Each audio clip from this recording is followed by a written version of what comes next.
Good morning, Ultimate Baby Sleep Group. Okay, it's 10:06. I apologize, I was running a few minutes late. I quickly hopped out of the shower now. I did not calculate my time well today. Anyway, we are here today to talk about, let's change this, the upcoming clock change that's going to be happening in a little less than 2 weeks. Now, before we start, I want to get situated because I have not been able to see your comments recently in my live videos, and that is not cool. So, let me set up my computer. I'm going to see myself twice, which is going to be a little weird. But let's see if we can fix this, that I can. Hang on. Because for some reason on my phone, I can't see your comments. Okay. So hopefully I will be able to see your comments below on my computer and be able to do this with you at the same time. Maybe I have to watch myself to make it work. Let's see. It's really weird to see myself talking to you. All right, we'll see. It might not work because I'm too close. If I can't see your comments, still write them down and I'll come in and say hi afterwards. So sorry, everybody. All right. The upcoming clock change. Dun, dun, dun, dun. Dark like cloud of impending doom here. I know everyone is very, very nervous about it, okay? I get emails about it a lot this time of year. I get a lot of people asking about it. So let's first talk about why it's not so bad, because we're going to talk about the tools that you need to use to help navigate through the clock change so it's not a sudden shift for your child. And everything we're going to be discussing is whether you have a newborn baby, a 6-month-old baby, a 2-year-old, a 10-year-old, and even us who are adults. Some of us are more sensitive sleepers, less sensitive sleepers.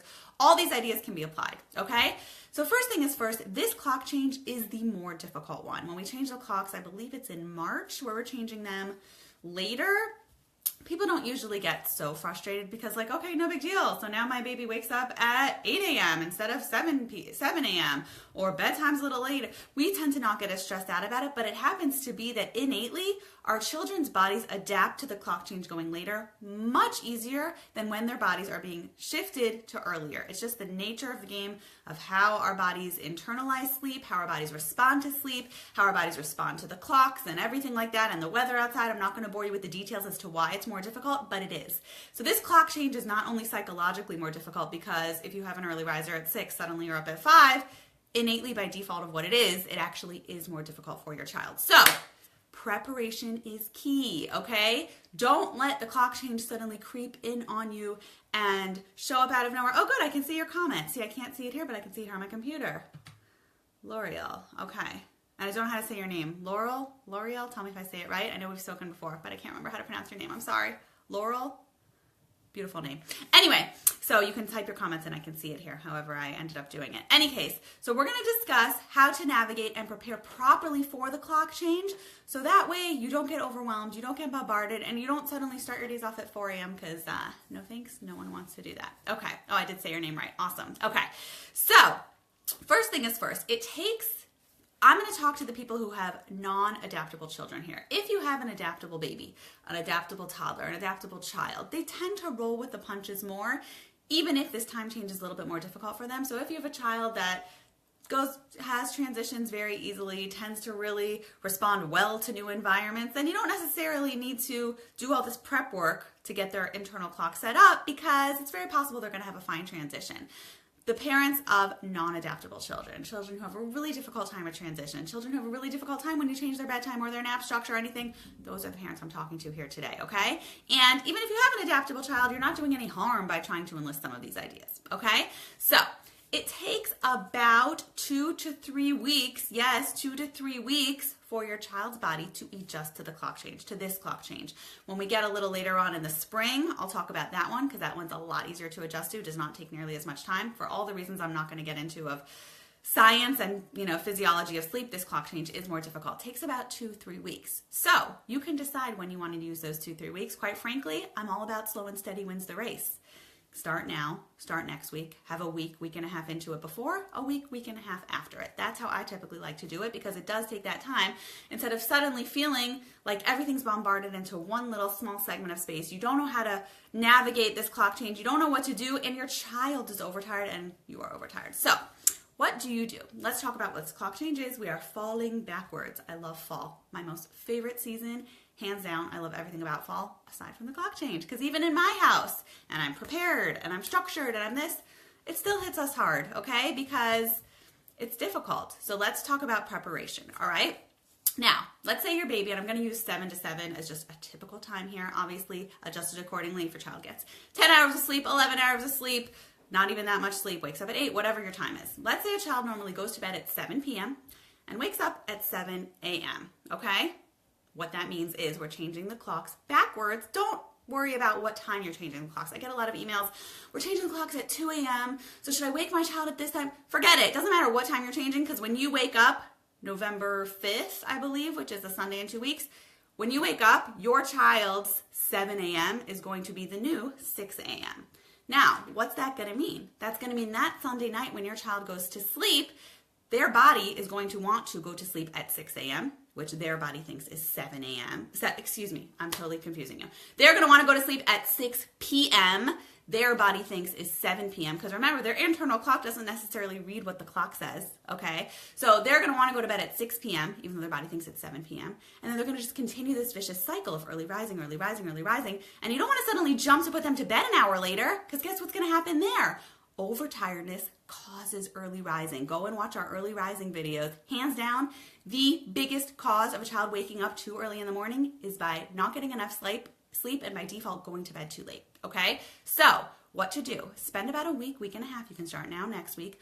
Start creeping your child's bedtime to be a little bit later, okay? This is a really easy solution. So let's say your child goes to bed at 7 p.m. I want you to spend 3, 4, 5 nights jumping that bedtime to 7:10. 7:12, 7:15 latest, okay?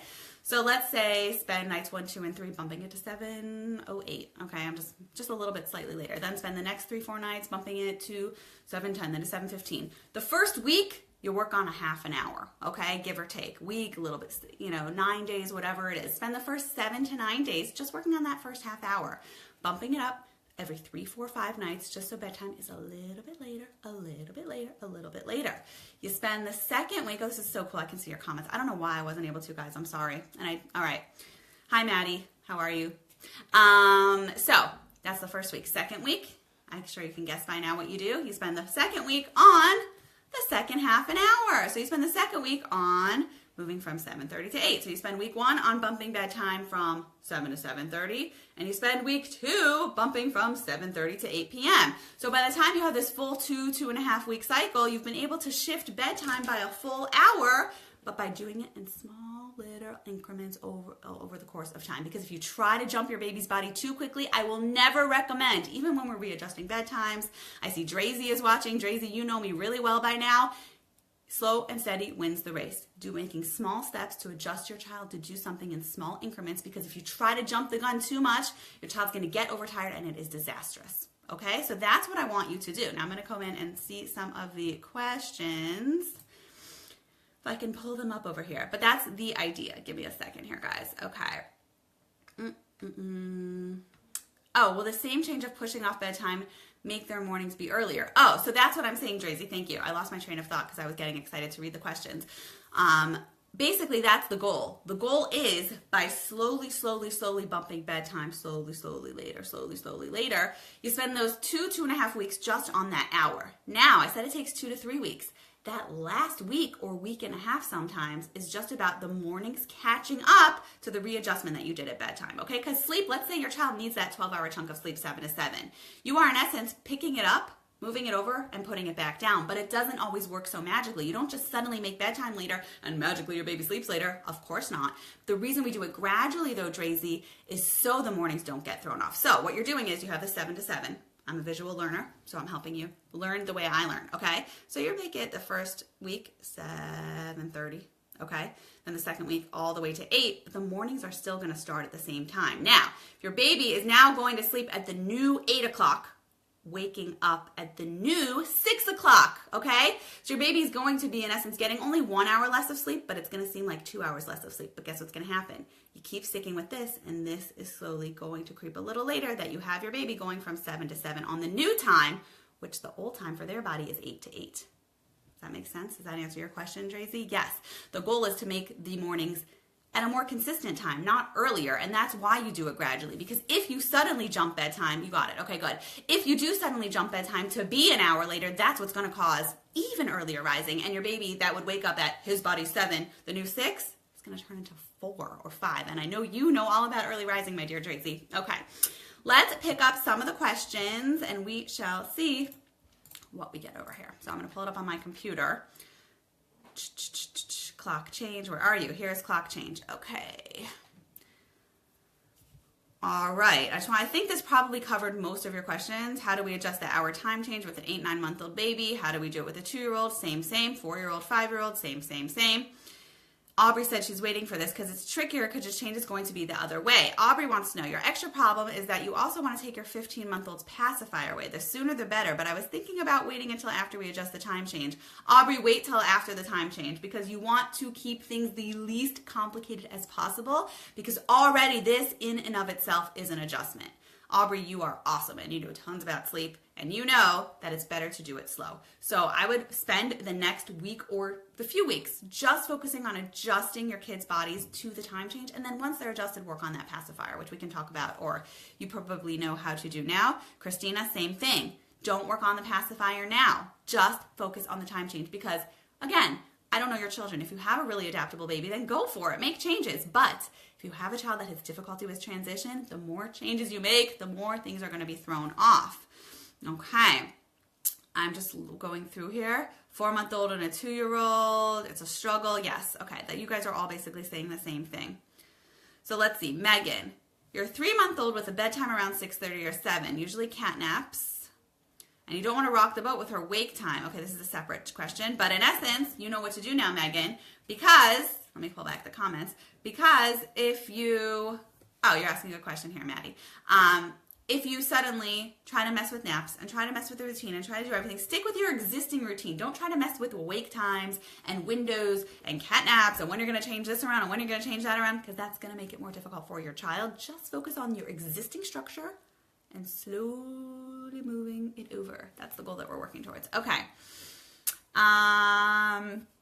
Laurel. My baby unfortunately never goes to bed at the same time because her last nap kind of throws off her bedtime. It's supposed to be 6:30, but sometimes it's as early as 5. So how do I keep her a bit later? So you, my dear, need to focus more right now. You can spend the next after the time change, those 2 weeks on adjusting your baby. As long as you have a plan. I find so often, especially with sleep and especially with our children, we get overwhelmed when we don't have the tools to know what to do, right? But if you know what you're doing, then you don't have to do it now. You can do it after the time change. I would focus your time right now, L'Oreal, on just getting your baby on a consistent routine because if bedtime varies so drastically, one night it's 5 p.m., one night it's 6:30 or 7, then you don't have enough of a foundation and a baseline to work with to actually help your child adjust to the new time, which could in and of itself cause your mornings to be a little later, which goodness gracious, I don't want that to happen to you. So for you, my dear, I would say work on the time change in a week or two. Right now, just try to get that structure set up so you have that third nap or you don't have that third nap or you figure out whatever you need to do to get the consistent bedtime. And perfection is not a goal ever with children, for sure not with sleep. It's not going to be 6:35 and 4 seconds every night that's when bedtime is, but as long as it ranges, like I talk about in all the videos here, within that 20-30 minute window, you're going to be okay. Okay. Maddie, will naps be off too? So yes, everything in essence will end up being slightly earlier, okay? So earlier, wait, I'm going to confuse myself. Later with your child's internal clock, but at the same time with the new time. Does that make sense? I know it gets really tricky. So I'm going to answer your question, Maddie. Let's say your baby normally wakes up. I'm going to keep the 7 to 7 example. Goes to bed at 7 p.m., wakes up at 7 a.m. I don't know how old your baby is, but let's say nap number 1 is 9:30 a.m. on the current time right now. So when you change the clocks, suddenly your baby's going to wake up at 6 a.m., they're not going to be able to stay awake till the new 9:30 a.m. because that's a whole hour longer and your baby's going to get more overtired. It's going to cause your baby to fight sleep more. So bump that also up a little earlier. But I'm so happy you brought this up. You don't want everything to just shift earlier because it's going to be impossible then for you to extend bedtime later on, right? Am I making sense? If your baby wakes up at 6 and you suddenly let that 9:30 nap be at 8:30, then nap number 2 is also going to be an hour earlier. And then bedtime, there's no way you're going to have success bumping it up 10, 15 minutes later because your baby's already exhausted for bedtime earlier. So it is a balance. As your baby begins to sleep a little later in the morning as you're adjusting, try to stretch the sleep window ever so slightly. Now, you're never going to hear me say this unless we're talking about newborns, which is a separate topic. You definitely don't want to stretch it too much because if you stretch that sleep window too much, overtiredness is just like a saga we don't want to go down. So let's say your baby wakes up at 6 and is going to be ready to go to sleep for their nap at 8:30, because that's that 2.5 hour when they used to go wake up at 7 and do 9:30. Instead of doing 8:30, stretch it to 8:40, 8:45. Next window, instead of however long that window is, stretch it by 10, 15 minutes. Next window, stretch it by 10, 15 minutes. So you're just ever so very, very, very, very, very, very gently doing it. And if you keep that up, then it will maintain a little bit. That bedtime will still be able to be pushed off a little later. Okay, that's a really good question. I'm happy you asked that. Okay, he does go to bed at 7 to 7 and naps at 9 and 1. Okay, perfect. So now you're going to be starting tonight, this week, next week, Maddie. You're going to start making bedtime closer to 7:10. Okay, you'll start whenever you start. And when you change the clock, he's not going to magically adjust to this part, remember, because that takes a good week, week and a half after you've made bedtime an hour later. So he's going to wake up at 6. So instead of, you're not going to suddenly stretch his nap till 9, but instead of putting it at 8, have it be 8:15-ish if you can. The next nap, instead of having it be at 12, have it be at 12:30-ish if you can try to stretch it, because you made the nap one a little later till 8:15, so bump this one till 12:15, 12:30 by 10, 15-minute increments, so that way you can still work on spacing out the bedtime so it's not as drastic. You can also totally decide to not listen to me and just see what happens, because if you have an adaptable kid, awesome. And your child will adjust eventually. It's not like forever in a day, but I find this one is just really bitter, because early rising is difficult, and I say this all the time, but it's so true, and especially when I look at my alarm clock.